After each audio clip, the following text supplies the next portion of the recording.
Joining me live is our Sky News colleague, Graham Richardson. Graham, good to see you.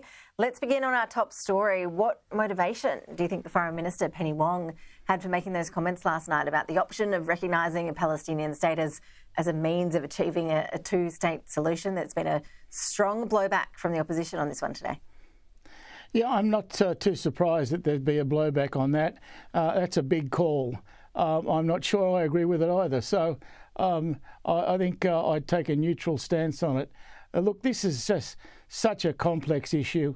It has confounded the world for more than half a century. And it is, if you want to take the long view, it's been confounding us for a couple of thousand years. How divisive is this issue within the Labor Party? Not as divisive as it used to be. I think both sides have gradually come closer together on this argument, but it's not a help. I don't think it's a good thing for Labor to be arguing about. And in terms of how it could impact votes at the ballot box next year, do you think that there could be a bit of positioning going on here in terms of Labor's position in some of those key seats? Look, possibly.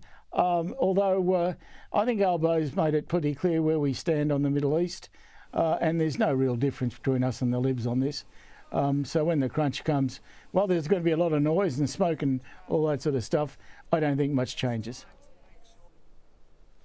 Richo, we've been reporting today that in Tasmania, Jeremy Rockliff has secured a deal with the 3 Jackie Lambie Network MPs. They're going to give him confidence and supply to govern. In return, they're getting a review of that very controversial proposal to build a new stadium in Hobart.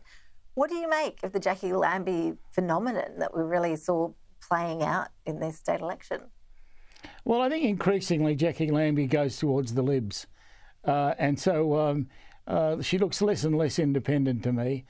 She seems to be able to find an excuse not to go with Labor, and she obviously searches hard for those excuses and usually comes up with one. So I don't take too much notice of it anymore. I expect her to lean to the Liberals.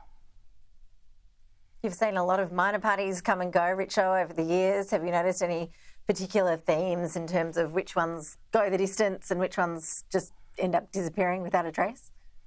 Well, things like the Teals are obviously very temporary arrangements. They won't last much because it's hard to find and define a base for them. As for Jackie Lambie, her base are the disgruntled, and there's often a lot of disgruntled. Fortunately for Labor, there are more gruntled than disgruntled. So in terms of the federal election next year, you mentioned the Teals. What do you think will happen in some of those key Teal seats? They're going to be pretty tricky to kick out, aren't they? Yeah, they're going to be tricky, but I mean the Teals fundamentally come out of the Libs. So you expect that's where the votes go back in the main. The Labor may get 20 or 30% of them, but the bulk will still go to the Libs.